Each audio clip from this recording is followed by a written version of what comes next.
Isaías 64:4, no 3 a gente lê, vamos lá, 1, 2, 3.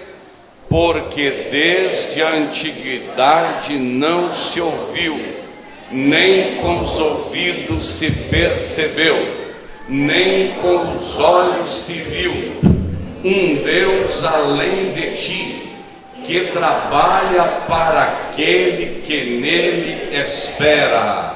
Você pode dizer um bonito amém? Amém. Pode se assentar, por gentileza. Meus irmãos, acomodem-se, né? Certo, acomodem-se. E ouçam uma palavra.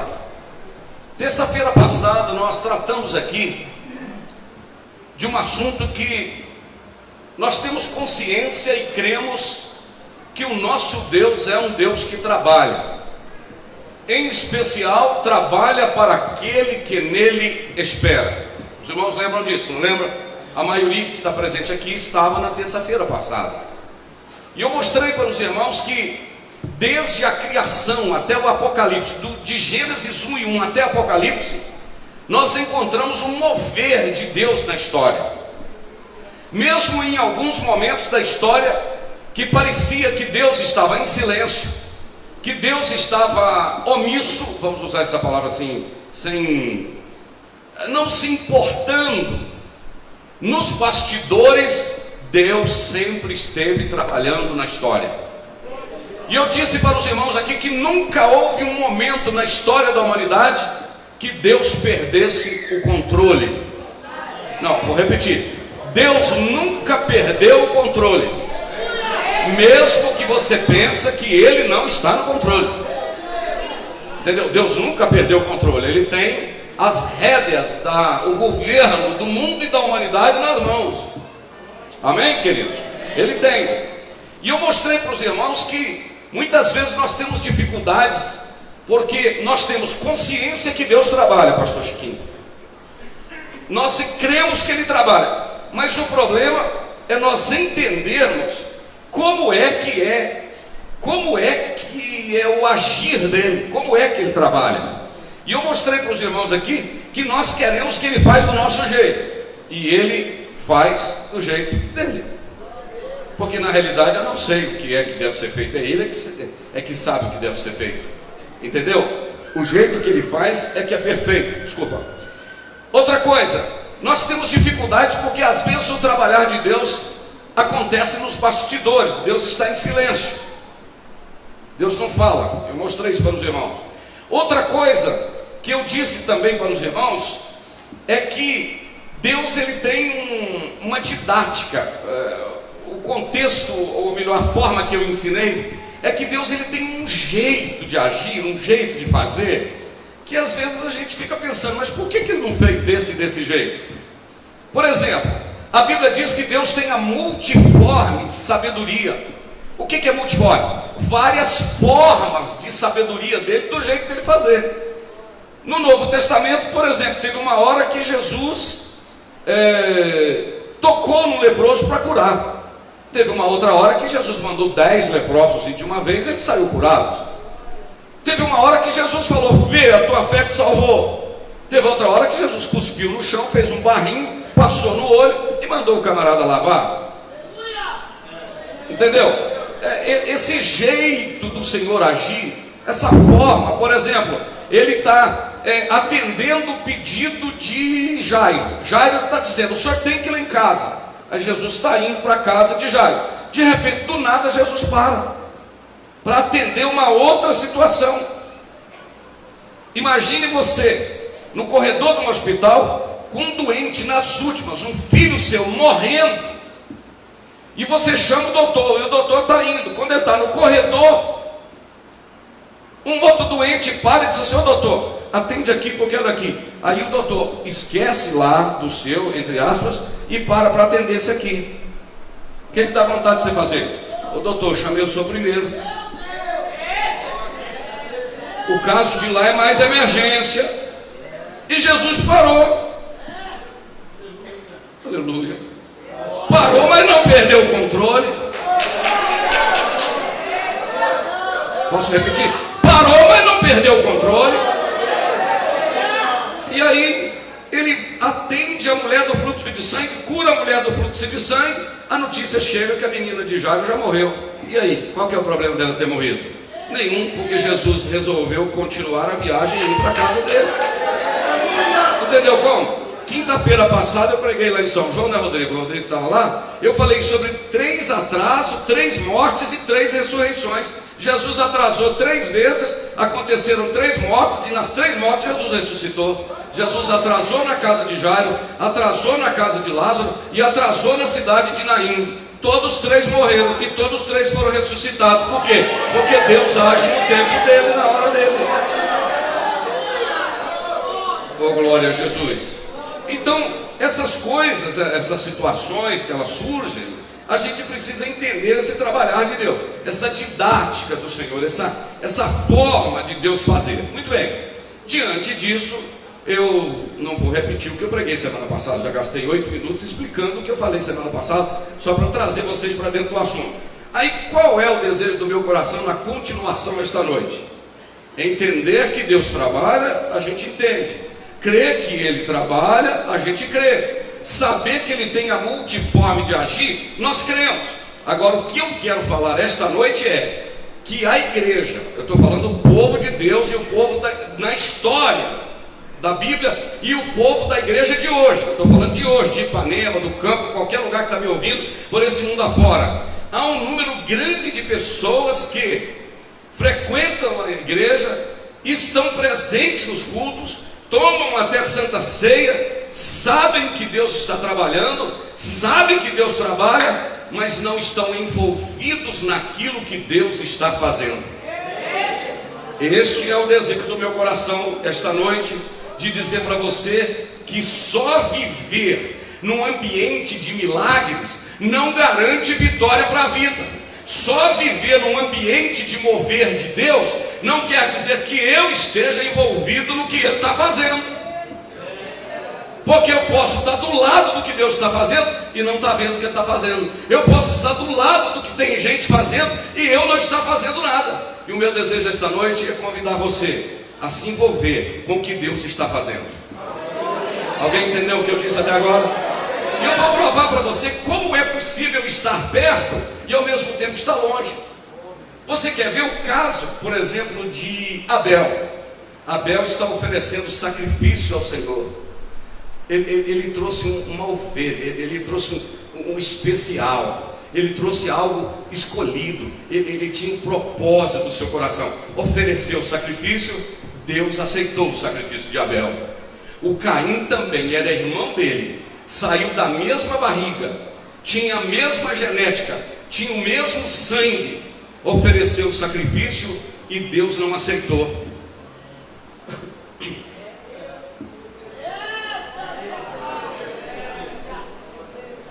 Tem 2 altares erguidos, irmãos, Deus está aqui, viu? Tem 2 altares erguidos, um de Abel e um de Caim. Deus aceita o de Abel e não aceita o de Caim. Deus é ruim? Não, é porque o Senhor conhecia o propósito e o coração de Abel e o coração de Caim. Então, o que eu venho dizer? Que Deus prescruta, Deus entra dentro, Deus não vê por fora, Deus vê propósitos. Vou repetir, Deus vê propósitos. O que é que você veio fazer aqui esta noite? Qual é o seu propósito? Qual é o propósito quando você entrega uma oferta? Qual é o propósito quando você entrega um dízimo, uma contribuição? O segredo não está naquilo que você vai entregar, está no propósito do seu coração. Deus aceita de Abel e não aceita de Caim. Sabe por quê? A índole de Caim era má. Eu acho que eu falei um negócio muito forte. A índole de Caim era má. O propósito dele era um propósito mau. Meu irmão, Deus prescruta. Aleluia. Vou repetir. Deus prescruta. O que é prescrutar, pastor? Explica isso. Deus entra dentro. Deus olha o coração. Deus olha os sentimentos. Deus olha os propósitos. Deus olha a alma. Deus olha o espírito. Por isso que o salmista Davi disse: Senhor, enfia a tua mão dentro da minha alma, isto é, entra dentro de mim e vê se há algum caminho mau. O salmista diz no Salmo 139: Senhor, sonda-me. aleluia, Ele está aqui, não está? Sonda-me, ó Deus, e vê se há em mim algum caminho, porque o salmista sabia que Ele conhece o coração. Irmãos, eu consigo maquiar, tá certo? Maquiar. Eu consigo mascarar, eu consigo chegar na porta da igreja, puxar uma máscara no rosto e chegar aqui sorrindo e dizer: Senhor, estou feliz, meu irmão, eu te amo, eu estou aqui, pode contar comigo. E no fundo eu não está dizendo nada disso, e Deus está olhando: olha, eu estou de olho em você, está oferecendo sacrifício. O de Abel eu recebo, o de Caim não, porque ainda me amar. Ah, mas como é bom saber que Deus recebe quando o propósito é genuíno. Levante assim as suas duas mãos comigo e adore ao Senhor um pouquinho, porque Deus prescuda, Deus entra dentro. Ai, agacho e cara. Oh, aleluia, aleluia, aleluia. Glorificado seja o nome do Senhor. E aí eu vou mostrar um segundo posicionamento. Eu estava estudando isso essa semana. Eu me debrucei em Êxodo capítulo 19, pastores. Êxodo 19, Êxodo 32, Êxodo 33, e eu dei uma passeada naquilo ali, porque olha bem, irmãos, o que me intrigou esses dias. Devagarinho eu costumo com esse negócio, tem hora que eu acho que eu tenho que segurar o microfone, mas ele está aqui na minha cabeça, não está? Está pendurado aqui? Então tá bom, é porque eu estou acostumado. Então veja bem, tem um negócio que mexeu comigo esses dias, evangelista Robson. O que é, pastor João? É que em Êxodo 19, o Senhor diz: Moisés, diga para esse povo aí, que você vai para o monte, você vai ficar na minha presença, porque eu vou te dar os regulamentos e a lei. Mas diga para eles, olha o que está em Êxodo 19, eu queria que o Eloir colocasse. Êxodo 19, diga para eles, olha comigo, que eu transportei eles do Egito, como uma águia transporta os seus filhos. Oh, aleluia.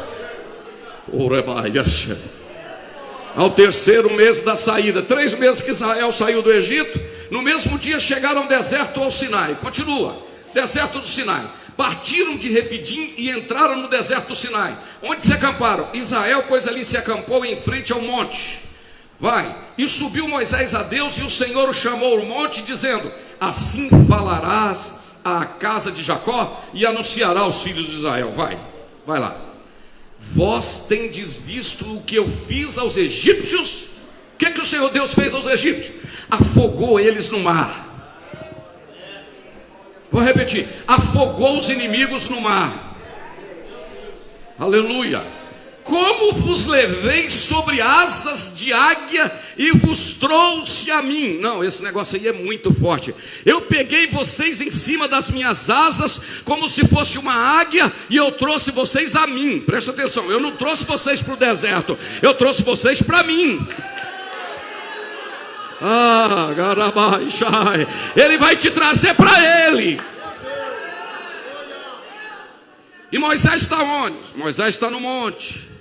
E o Senhor vai falando com Moisés. Agora, Loí, eu queria que você julgasse alguns versículos aí. Coloca os 5, pode colocar. Agora, pois, se diligentemente ouvires a minha voz e guardardes a minha aliança, então sereis a minha propriedade peculiar dentre todos os povos, porque toda a terra é minha. Presta atenção nisso aqui, irmão, pelo amor de Deus. Olha aqui para o pastor: toda a terra é minha. Agora vocês serão uma propriedade particular minha. Não é lindo isso não, irmãos? Em toda a terra vocês serão meus. É mosquinha.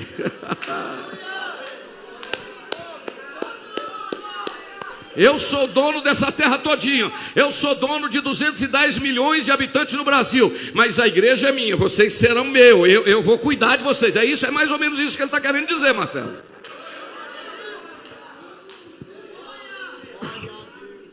Agora, desculpa, esse microfone aqui é pior para tossir. Aleluia. Coloca o 18 para mim, Marcelo. Aloy. Aleluia. E todo o monte Sinai fazia o que, irmão? Porque o Senhor descera sobre ele e a sua fumaça subiu como a fumaça de uma fornalha. E todo o monte tremia grandemente. Deixa aí, irmão, o que está acontecendo no monte Sinai? Hein? O que está dizendo aí? O Monte Sinai está pegando fogo. Diga comigo, o Monte Sinai está pegando fogo. O Monte Sinai está com fumaça, como de uma fornalha.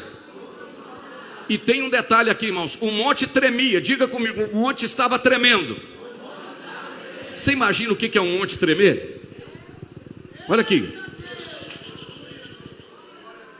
Aleluia. Agora olha o 19. Aleluia. E o sonido da trombeta ia crescendo cada vez mais.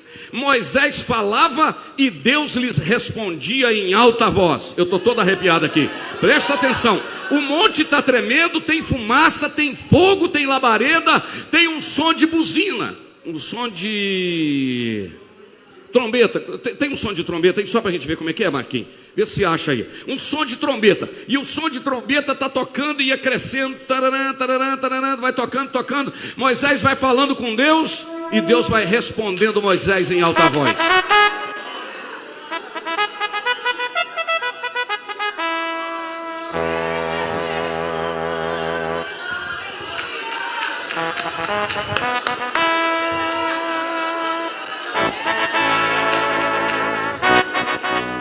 Agora eu lhe faço uma pergunta aqui, você me responde. Onde Moisés estava, pastor Simar? No monte. Dentro de quê? Dentro dessa fornalha, dentro dessa fumaça. Dentro desse negócio todo, buzina, ele falando com Deus e Deus conversando com ele assim. Irmão, pensa num negócio de Deus.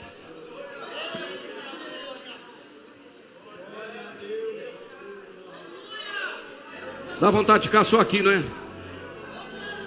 Deus está lá dentro, Moisés está lá dentro. E a nação está onde, irmãos?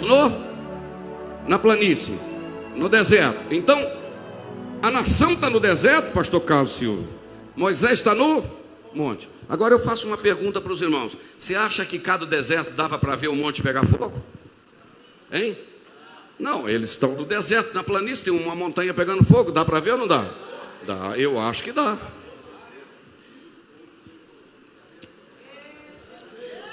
Agora, já que eu não consigo seguir muito papel, tem hora, coloca para mim Abacuque capítulo 3. Ô glória. Vai para o 2.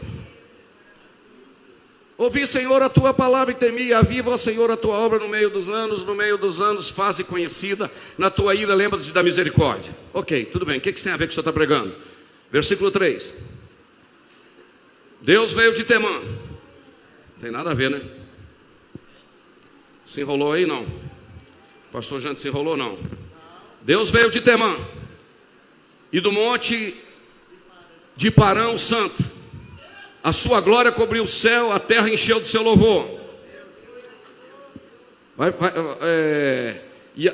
E o resplendor fez como a luz, raios brilhantes. Saíam da sua mão o quê? Ali estava o esconderijo da sua força. Pode continuar. Adiante dele ia a peste, brasas ardentes saía dos seus passos.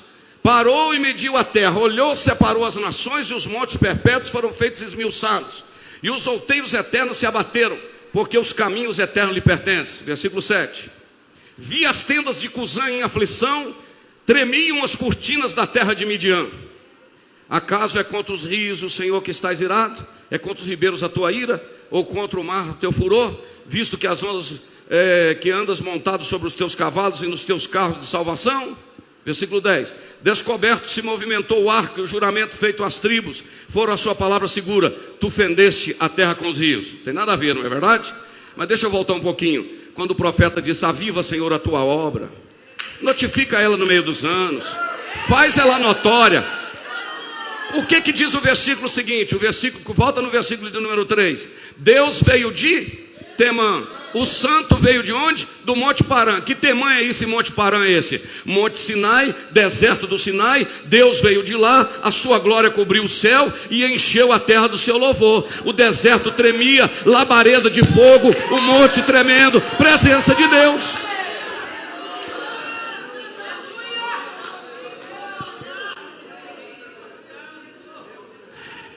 Por que você está falando isso, pastor? Sabe o que eu estou falando?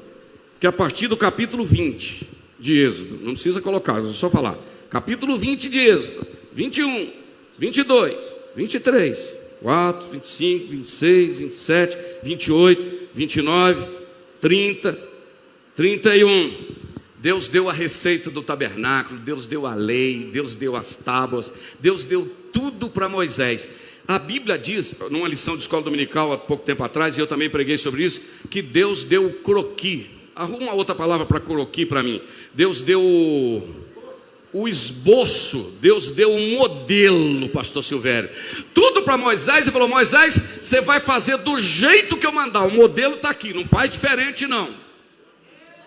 O Moisés desce com esse negócio do monte, mas antes dele descer do monte, até o capítulo de número 31, coloca agora capítulo 32 para mim, versículo 1 do livro de Êxodo. Veja bem, eu tenho um monte pegando fogo, eu tenho Moisés dentro da labareda, eu tenho Deus falando, eu tenho uma movimentação de Deus tremenda no monte.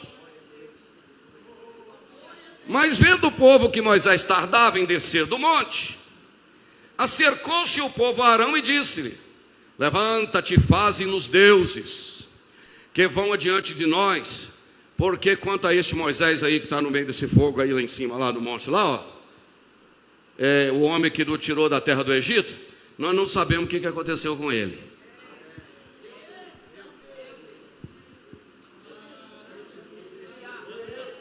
E Arão lhes disse: arrancai os pendentes de ouro que estão nas orelhas das mulheres, dos vossos filhos e vossas filhas, e traz para mim. Versículo 3. Então todo o povo arrancou os pendentes de ouro que estavam às suas orelhas e trouxeram a Arão. Vai. E ele tomou das suas mãos e trabalhou no ouro com um buril, e fez dele um bezerro de fundição. Então disseram: este é o teu Deus, ó Israel, que te tirou da terra do Egito. Pastor, o que o senhor quer dizer com isso? Tem gente dentro do monte, a glória descendo, o monte pegando fogo, fumaça, buzina, tremor de terra, e gente que é embaixo querendo que faz bezerro de ouro. Isto é, o que está acontecendo lá não nos importa, o importa é o que nós estamos fazendo aqui. Cuidado para você não estar perto do que Deus está fazendo e errar o alvo. Irmão, desculpa, porque eu acho que é meio um desabafo. Eu nunca vi, irmão, tem gente que ele é super desanimado. Tudo que você faz na obra de Deus, se comenta, ele diz: mas isso assim, assim, assim, assim. Ele não concorda que Deus está abençoando, ele não nota que Deus está fazendo, ele não sente que o monte está pegando fogo, ele só vê tragédia, ele só puxa para trás. Mas nesta noite Deus nos reúne aqui e reúne por esse mundo afora para dizer o seguinte: começa a ver o Deus que está fazendo o monte pegar fogo. Tem luta, tem luta, mas tem um Deus movimentando no sobrenatural. Tem alguém que pode adorar a Deus comigo esta noite? Há um Deus movimentando no sobrenatural. Você pode notar o que Deus está fazendo perto de você, ou você ainda não conseguiu ver? Você concorda em fechar seus olhos, sua fronte 30 segundos comigo? Vocês estão entendendo o que o pastor está pregando? Que é possível estar ao lado de um mover de Deus e não entender o que Deus está fazendo, pastor Alexandre. É isso que eu fico preocupado. Aleluia, aleluia. Ei, antes de fechar os olhos e olhar para baixo, olha aqui para mim. A vida não é só de tragédia, há um Deus também operando. Tem umas tragédiazinhas por aí, mas há um Deus fazendo sobrenatural, meu filho. Agora eu lhe pergunto uma coisa: se a igreja de Jesus dependesse só da sua atitude, como ela seria?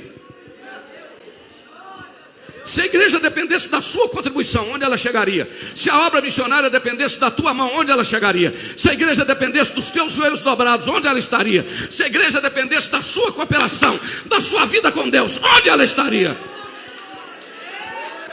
Se o culto dependesse da sua adoração, como ele seria? Se tivesse só você aqui esta noite adorando, como seria o seu culto?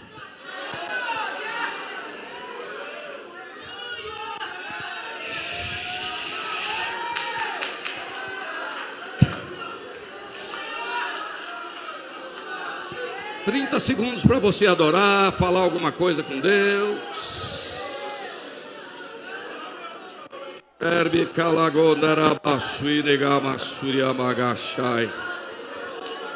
Tem gente sentindo a presença do Senhor do outro lado. A minha vida está aqui, Senhor, para te adorar. Se a obra dependesse só de você, como ela seria? Se ela dependesse só de mim, como é que seria a obra de Deus? Porque às vezes nós estamos do lado do que Deus está fazendo e a gente está pedindo para construir bezerro de ouro. Não vou entrar no detalhe, irmão, porque o meu tempo já são 8h30. Eu vou gastar mais uns 5 minutos no máximo, ou 10 no máximo. Você quer ver uma outra situação? Essa semana Deus mexeu muito comigo sobre isso. Nós temos uma mulher por nome Noemi. Diga comigo, Noemi. O nome dessa mulher, o marido dela se chamava Elifelete. A palavra Elifelete do hebraico, Eli é Deus.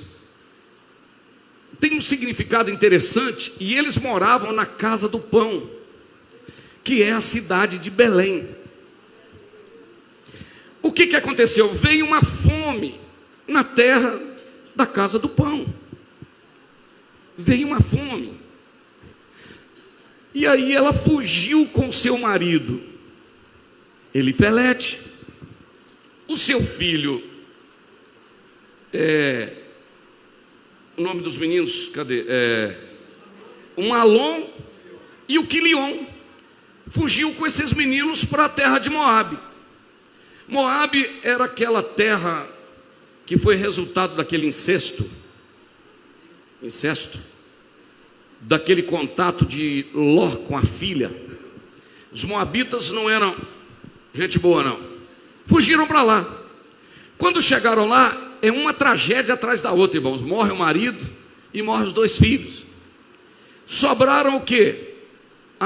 Sobrou a Noemi com 2 noras na tiracolo.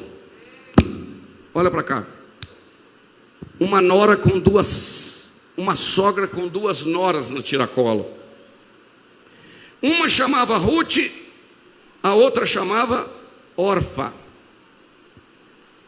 Mas a minha Bíblia diz, e a sua também diz, que chegou uma notícia lá na terra de Moabe, que Deus havia visitado a terra de Belém.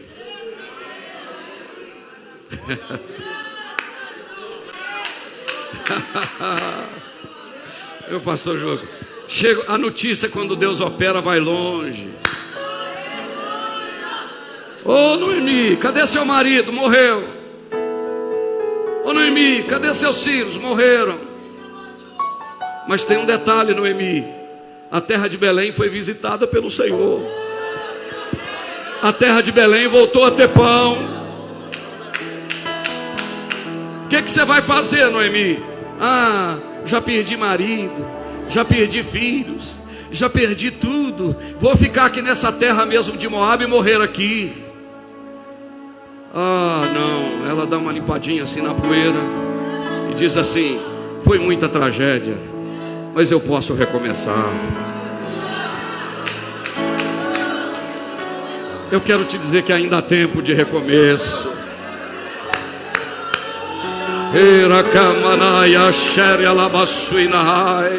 Ainda há época de recomeço, porque Deus ainda visita a casa do pão no tempo dele. Pastor, mas não tem nada a ver com o que o senhor está pregando. Você vai ver que tem sim. A Noemi chama suas 2 noras, a Orfa e a Ruth, e diz assim: olha, eu vou voltar. Mas minhas filhas, eu já estou velha, já estou idosa. Vocês ficam aqui com seus filhos, com os moabitas, porque eu não posso dar à luz filhos para casar com vocês mais. A Orfa deu uma olhadinha, a Ruth deu uma olhadinha, e a Orfa disse assim: eu acompanhar essa viúva e essa cunhada, vai dar não. Pode, Senhor, para vocês, pode ir embora, vou ficar por aqui. A Ruth deu uma olhadinha. Deixa eu te falar um negócio. Não fica triste não, é de Deus purinho que eu vou falar aqui. Não fica triste não, porque não são todas as pessoas que vão te acompanhar não.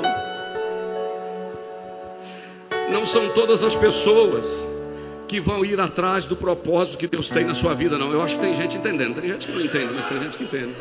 Não é todo mundo que vai querer te acompanhar não. Não é todo mundo que vai conhecer o nível de vida espiritual que você tem não. Ah, você está querendo levar alguém, você está querendo abençoar alguém, e ele está puxando para trás. Não vou ficar, o meu foco é outro. E eu vou falar o que eu aprendi esse final de semana com um pastor amigo lá do Japão. Ele falou uma coisa que eu achei muito interessante. Ele disse o seguinte: pare de lamentar pelas órfãs que ficaram e comece a comemorar com as Ruths que estão firmes com você. Pare de chorar e murmurar com as órfãs que ficaram. Comece a comemorar com as Ruths que estão te acompanhando.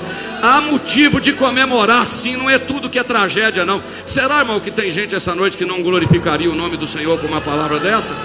Só se for muito frio mesmo, não é verdade? Aí, o que o senhor quer dizer isso, pastor Janda? Eu não estou entendendo ainda, mas você vai entender. A órfã está aqui, a Ruth está aqui e a Noemi está aqui.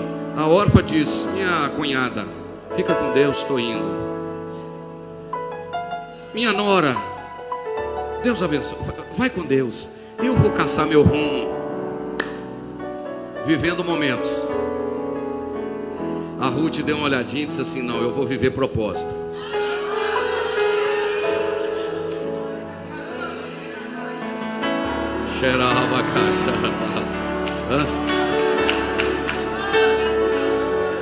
Não, eu vou voltar para minha terra. A Ruth dá uma olhada: não, eu vou viver um propósito nesse negócio aqui. Chamou a Noemi e falou: Noemi, é o seguinte, onde você dormir, eu durmo. Onde você comer, eu como. Onde você deitar, eu deito. O teu Deus vai ser o meu Deus. O teu Deus é o meu Deus.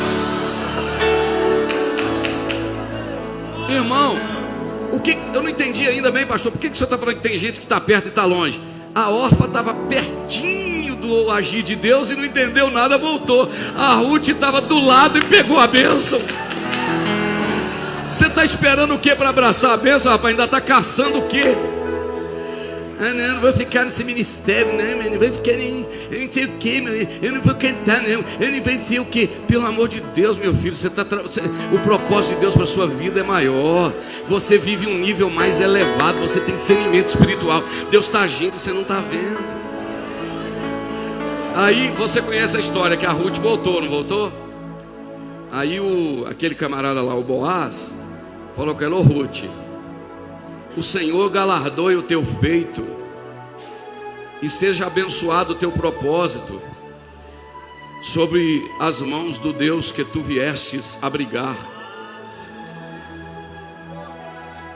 Agora, quem é a personagem principal da história desse livro aqui, irmãos? É a Noemi, não é verdade? Porque ela fica viúva, tem as noras, ela que comanda, vai, volta.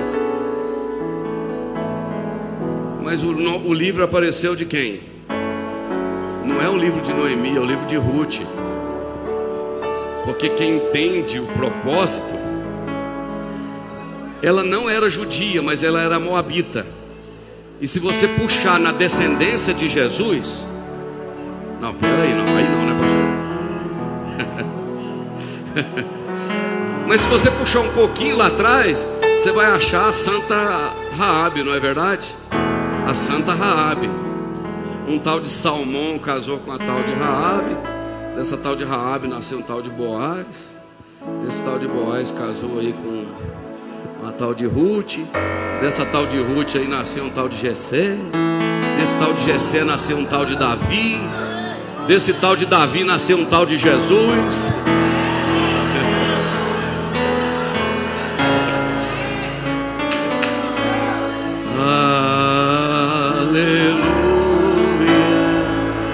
Fica de pé, estou com vontade de pregar mais, mas não posso.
está trabalhando, você vai dizer que Ele está.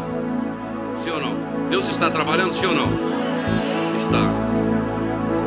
Agora a pergunta não é se você crê que Deus está trabalhando. A pergunta é: você está entendendo o trabalhar de Deus? Feche os olhos. Eu vou repetir. Você está entendendo o trabalhar de Deus? Deus me dá uma palavra para alguém aqui, que o Senhor está testando a tua fidelidade, o teu amor para com a obra dele, que às vezes tu pensas e espera que não é sofrida, que não vai doer, que não tem lágrimas, mas Ele está te dizendo: é com lágrimas, mas não existe prazer maior do que esse que eu dou ao teu coração, quando tu estás fazendo a minha obra. Tu pensas em cuidar daquilo que tu estás preocupado, mas não entendes tu que enquanto tu cuidas do que é meu, eu cuido muito melhor do que é teu.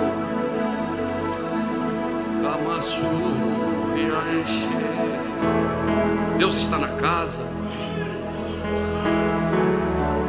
A pergunta primeiro é: você crê que Deus está trabalhando? Todo mundo diz sim. Segunda pergunta: você entende a forma que Deus está trabalhando? É a segunda pergunta. Terceira pergunta que eu vou lhe fazer: você está envolvido no que Deus está fazendo? Não, pastor, eu só frequento, não me envolvo com nada, não coopero, não ajudo em nada. Eu só acompanho a multidão. Deus está querendo lhe dizer esta noite: envolva com o que eu estou fazendo. Vamos fazer uma oração. Quero convidar um dos nossos companheiros aqui para orar. Pastor Chiquinho, vem aqui para... vem aqui para o senhor orar.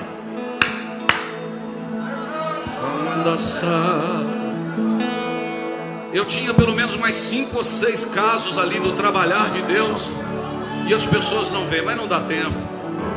Eu penso que o Senhor já falou conosco o que Ele queria falar. Pastor Chiquinho vai orar abençoando a nossa vida.